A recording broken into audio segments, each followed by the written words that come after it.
High guys, welcome to trick chat Venkatesh. నాగ్పూర్లో జరిగిన first T20 ఇంటర్నేషనల్లో ఇండియా గెలుపు చాలా చాలా significant, particularly on two aspects. అదేంటనేది మన వీడియోలో చూద్దాం. ఫస్ట్ అండ్ ఫార్మోస్ట్ మన అప్రోచ్, ఇండియన్ టీమ్స్ అప్రోచ్ ఎలా ఉండబోతుంది రాబోయే T20 వరల్డ్ కప్లో అనే దానికి మనకు ఒక క్లియర్ ఇండికేషన్ వచ్చింది. That is number 1. నెంబర్ 2 ఏంటంటే మన టీమ్ 11 కాంపోజిషన్ ఎలా ఉంటుందన్న విషయంలో కూడా, అంటే వరల్డ్ కప్ సంబంధించి ఇక్కడ మనకి ఒక ఐడియా క్లియర్గా వచ్చింది. రెండు కూడా చాలా బాగున్నాయి. మన అప్రోచ్ బాగుంది, టీమ్ కాంపోజిషన్ కూడా చాలా చాలా బాగుందని నాకు అనిపించింది. సో దాని గురించి మన వీడియోలో మాట్లాడదాం. అప్రోచ్ ఎందుకు బాగుందంటే they went for the broke from ball 1 onwards. ప్రతి ఒక్కరు కూడా బ్యాటింగ్కి వచ్చిన ప్రతి ఒక్కరు కూడా they went for the strokes. ఎక్కడ తగ్గేదేలే ఏ మాత్రం. 27 for 2 దగ్గర కూడా ఆ అగ్రెషన్ అనేది తగ్గలేదు. ఆల్ అవుట్ అగ్రెషన్ అనేది కనిపించింది. అందుకే ఆ 238 runs స్కోర్ వచ్చింది మనకి. ఎందుకు వచ్చింది? బికాస్ ఏ పాయింట్లో కూడా స్కోర్ బోర్డ్ని డౌన్ అవ్వలేదు. కంటిన్యూస్గా ఆ అగ్రెషన్ అనేది మెయింటైన్ చేశారు. ఎవ్వరు కూడా ఇండివిజువల్ రికార్డ్స్కి చూసుకోలేదు. పర్టికులర్లీ అభిషేక్ శర్మ గురించి రికీ పాంటింగ్ కామెంట్ కూడా నేను ట్విట్టర్లో చూశాను ఇందాక. అతను ఏమన్నాడంటే అభిషేక్ ఈజ్ సెల్ఫ్లెస్ ప్లేయర్. అతను అనుకుంటే ఒక 4-5 hundreds వచ్చిండే అతను. కానీ అతను నిన్న కూడా చూసాను కదా, 84 దగ్గర 6 కొడతారు. ఎవరన్నా 84 దగ్గర ఇద్దరే కొడతారు నాకు తెలిసి. ఒకరు వీరేంద్ర సెహ్వాగ్, రెండోవాడు అభిషేక్ శర్మ.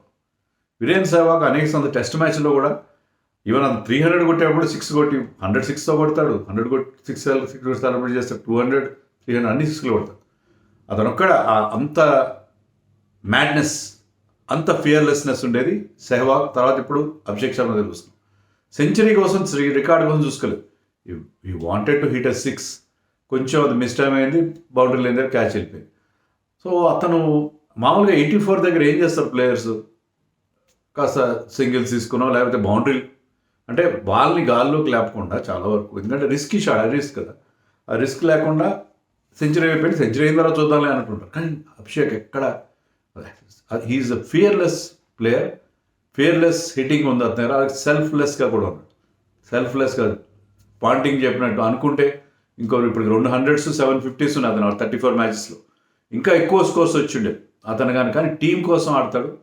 టీమ్ అగ్రెషన్, ఆ పవర్ ప్లేని మ్యాక్సిమైజ్ చేయడం, దట్ ఈస్ ది మంత్ర. ఇప్పుడు T20 వరల్డ్ కప్ గెలవాలన్నా, T20లో ఏ మ్యాచ్ గెలవాలన్నా, what you have to do is to maximising the power play. So power ప్లేని అంత మ్యాక్సిమైజ్ చేయగల player Abhishek Sharma. And he has been proving time and again అతను ప్రూవ్ చేస్తున్నాడు. అతను ఇంతవరకు ఆడిన 34 మ్యాచ్లో మనం 26 మ్యాచ్లు గెలిచాం. అంటే అతను ఒక్కడి వల్లే గెలిచాను అంటలేదు, but his contribution is there. అప్పటికే 1200 runs చేసి 34 మ్యాచ్లో మంచి యావరేజ్ ఉంది. 37 అంత యావరేజ్ ఉంది. యావరేజ్ కంటే కూడా ఇంపార్టెంట్ 190 స్ట్రైక్ రేట్. ఆ స్ట్రైక్ రేట్ మనకేంటంటే స్టార్టింగ్లో ఒక ఎక్స్ప్లోజివ్ స్టార్ట్ ఇస్తున్నాడు, దాని మీద బిల్డ్ చేస్తున్నారు మిగతా వాళ్ళు. మన టీం చాలా బాగుంది. ఇప్పుడు నెంబర్ 8 దాకా బ్యాటింగ్ ఉంది. తర్వాత మనకు ఆల్రౌండర్స్ ఉన్నారు. దానివల్ల మనం 34 matches అతను ఆడిన 2024లో స్టార్ట్ చేసి తన క్యాంపెయిన్.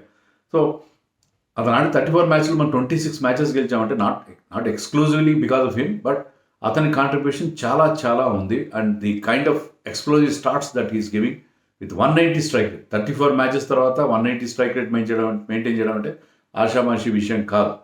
సో అది అతని ప్రత్యేకతగా మనం చెప్పుకోవాలి. అతనికి సింగిల్ డిజిట్ స్కోర్స్ ఈ 34లో 6 మాత్రమే ఉన్నాయి.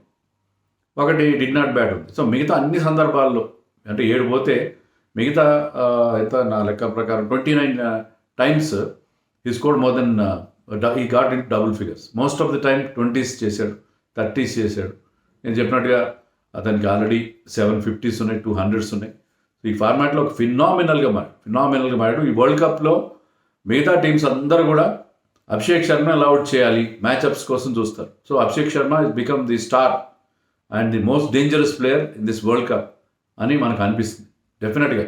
సో అందరూ కూడా అభిషేక్ శర్మ ఎలా అవుట్ చేయాలి, అభిషేక్ శర్మ మీద ఫోకస్ అంతా ఉంటుంది. సో అండ్ మనం అనుకున్నాం కదా, face of Indian cricket, face of T20 cricket for India is undoubtedly Abhishek Sharma now. అంత స్టార్డమ్ అతనికి ఇన్స్టెంట్గా వచ్చేసింది. అతని హార్డ్ వర్క్ ఎలా ఉంది, మ్యాచ్ తర్వాత చెప్పాడు అతను ఏంటంటే, ఏం చేస్తాను నేను ఆ బౌలర్స్ వీడియోస్ చూస్తాను, ఎలా బౌలింగ్ చేస్తున్నారు, ఎక్కడ వేస్తున్నారు. సో అతను ఏదో ఇష్టం వచ్చినట్టు బండగొట్టుడు కొట్టట్లేదు, అతను అడ్డీమార్ గుడ్డి దెబ్బలా కొట్టట్లేదు.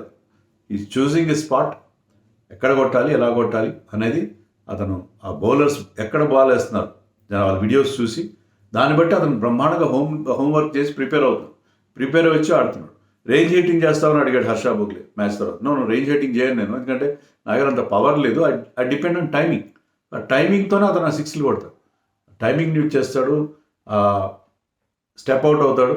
మోస్ట్లీ ఫాస్ట్ బాల్ ఎంత పేస్ ఉన్నా ఎవరున్నా స్టెప్ అవుట్ అయ్యి కొట్టేస్తాడు. హీ బ్యాక్స్ హిమ్సెల్ఫ్ ఆఫ్ సైడ్లో వెరీ స్ట్రాంగ్. ముఖ్యంగా ఎక్స్ట్రా కవర్ మీద చాలా బాగా, ఎక్స్ట్రా కవర్ మీద సిక్స్ కొట్టడం అంత ఈజీగా ఆ షాట్స్ కొడతాడు. And he has that ability to play all cricketing shots.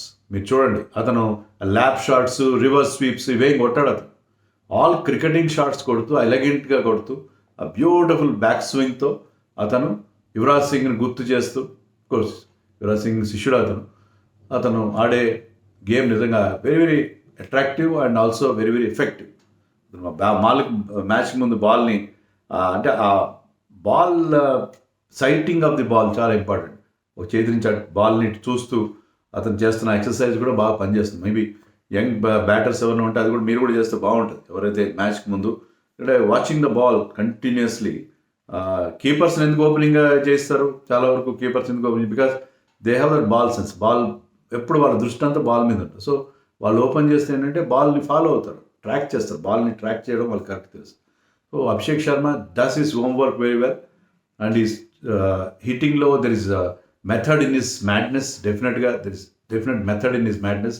It's not all mad hitting, క్రేజీగా కొట్టడం లేదు అతను. సో అభిషేక్ శర్మ అద్భుతంగా బ్యాటింగ్ చేస్తున్నారు. సో అది మన ఇండియాకి వచ్చిన, సో అది అతను అనేది ఏంటంటే బేసిక్గా చెప్పి అభిషేక్ శర్మ ఆడుతున్న తీరు మనకు ఎంతో బాగా ఉపయోగపడుతుంది. అతని మీద ఓవర్లీ డిపెండ్ అవుతున్నాం అనేది వేరే విషయం. But the way he's batting, the way he's building the innings is wonderful. And అతను ఎక్కడ తగ్గట్లేదు. అదే మీరు చూడండి, ఇండియన్ బ్యాట్స్మెన్ అందరూ అప్రోచ్ ఏంటంటే we have to go for your shots. ఎక్కడ అర్జెన్సీ ఎక్కడ మిస్ కాకూడదు. స్టార్టింగ్లోనే సంజు శాంసన్ 2 బౌండరీలు కొట్టాడు, ఇంకొక పెద్ద షాట్ కొట్టే ప్రయత్నంలో అవుట్ అయిపోయాడు. ఇషాన్ కిషన్ వచ్చాడు. ఇషాన్ కిషన్ 2 ఏళ్ల తర్వాత ఇండియాకి ఆడుతున్నాడు. 2 years లాంగ్ గ్యాప్ తర్వాత ఆడుతున్నాడు. అలా ఆడిన వాళ్ళు కంబ్యాక్ వాళ్ళు కొంచెం టైం తీసుకుంటారు. ఏం తీసుకుంటారు, ఫస్ట్ బాల్ వచ్చి రావడం, ఫస్ట్ బాల్ స్లాట్లో పడింది, స్ట్రైట్గా కొట్టాడు. తర్వాత కూడా అదే కంటిన్యూ 2 బౌండరీలు కొట్టాడు, అవుట్ అయిపోయాడు, వెళ్ళిపోయాడు. స్ట్రైక్ రేట్ 190 అంత స్ట్రైక్ రేట్. హార్దిక్ పాండే వచ్చాడు. Hardik Pandey first ball boundary కొట్టాడు. సూర్యకుమార్ అవుట్ ఆఫ్ ఫామ్ 32 మీద ఉన్నాడు. 50గా కన్వర్ట్ చేయడానికి దెర్ ఇస్ ఎవ్రీ ఛాన్స్. దాంతో అతను కాన్ఫిడెన్స్ వస్తుంది. అతను అవుట్ అయిన ఓవర్లో ఆల్రెడీ ఫస్ట్ బాల్కి అభిషేక్ 6 కొట్టాడు. అయినా కూడా ఈ try to hit 1 more 6 and got out. So individual land marks ఎవ్వరు చూసుకోవట్లేదు. అందరూ మీరు స్ట్రైక్ రేట్ చూస్తే అందరిది అబోవ్ 140 ఉంది. 142 of Sanju Samson is the least. New ball ఆడిన Sanju Samson 142 is the least. మిగతా వాళ్ళందరిది కూడా ఆ స్ట్రైక్ రేట్ మెయింటైన్ అవుతున్నారు. 240 ఉంది రింకు సింగ్ది, 220 ఉంది 240 అభిషేక్ శర్మ, 220 రింకు సింగ్ ఉంది. సో వీళ్ళిద్దరు కాకుండా ప్రతి ఒక్కరు కూడా they maintain the strike rate. ఎవ్వరు, శివం దూబే వచ్చాడు 9 runs చేశాడు, 6 కొట్టాడు, తొందరగా అవుట్ అయిపోయాడు, స్ట్రైక్ రేట్ బాగుంది. అక్షర్ పటేల్ ఒక్కడే బౌండరీ కొట్టింది. ఈవెన్ హర్షదీప్ కూడా బౌండరీ కొట్టి వికెట్లు పడుతూనే ఉన్నాయి.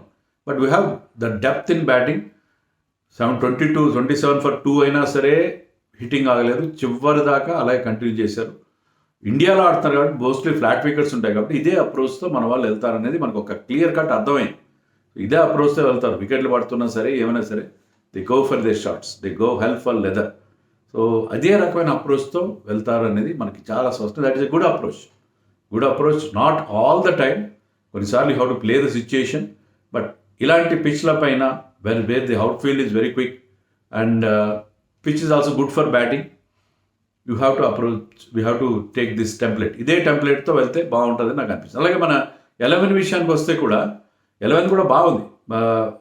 బహుశా దాంట్లో రింకు అండ్ శివం దుబే ఇద్దరు ఉండడం చాలా important. Rinku as finisher, Rinku కానీ శివం దుబే కానీ, హార్దిక్ పాండ్యా, అక్షర్ పటేల్, వీళ్ళు ఎవరో ఒకళ్ళు మనకి ఆ ఫినిషింగ్లో కావాల్సిన అర్జెన్సీ, ఆ బిగ్ హిట్టింగ్ చేయగలుగుతారు అనే నమ్మకం మనకుంది. ఎందుకంటే మీకు ఫస్ట్ ఉండే బ్యాట్స్మెన్ మీకు ఒక మంచి స్టార్ట్ అందిస్తారు, దాన్ని దాని మీద వాళ్ళు బిల్డ్ చేయాలి, పెద్ద స్కోర్ ఇవ్వాలి. సో ఆ ఫినిషింగ్ టచ్ ఇవ్వడానికి ఇద్దరు ఉండడం అనేది చాలా చాలా ఇంపార్టెంట్. అలా కాదు మేము ఇంకొక ఎక్స్ట్రా బౌలర్ని హర్షిత్ రాణని పెట్టుకుంటాం, లేదా ఇంకా ఎక్స్ట్రా బ్యాటర్ని పెట్టుకుంటాం, ఇదంతా అవసరం లేదు. కరెక్ట్గా ఇదే అప్రోచ్.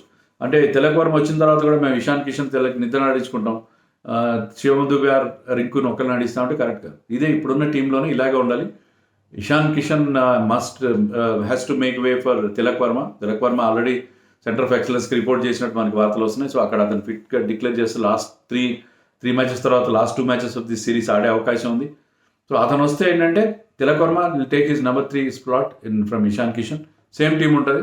హర్షదీప, కుల్దీప అనేది డిపెండింగ్ ఆన్ ది పిచ్ కనుక స్పిన్నర్స్ బాగా హెల్ప్ ఉందంటే థర్డ్ స్పిన్నర్ వస్తాడు, లేకపోతే థర్డ్ స్పిన్నర్గా హర్షదీప్ కంటిన్యూ అవుతాడు. So this template is good. Approach చాలా బాగుంది. అండ్ అభిషేక్ శర్మ ఆడుతున్న తీరు అద్భుతంగా ఉంది. ఎందుకంటే అతను ఇప్పుడు 5,000 రన్స్ ఫాస్టెస్ట్ అంట. ఈవెన్ ఆండ్రే రసెల్ కంటే 5,000 రన్స్ T20 క్రికెట్లో ఎవరికి అంత క్విక్గా 5,000 రన్స్ కంప్లీట్ చేశాడు. Strike rate is wonderful and the way he's backing himself and his fearless approach is exceptional. So Abhishek is a man who should lead our campaign in the world cup అని మనకి మరొకసారి క్లియర్గా అర్థమైంది. Plus 11 selection బాగుంది, approach బాగుంది. So first one day నుంచి మనకి చాలా చాలా పాజిటివ్స్ కనిపించింది. మన టీం ఏ డైరెక్షన్లో వెళ్తుంది టువర్డ్స్ వరల్డ్ కప్ అనేది కూడా మనకి క్లియర్గా అర్థమైంది.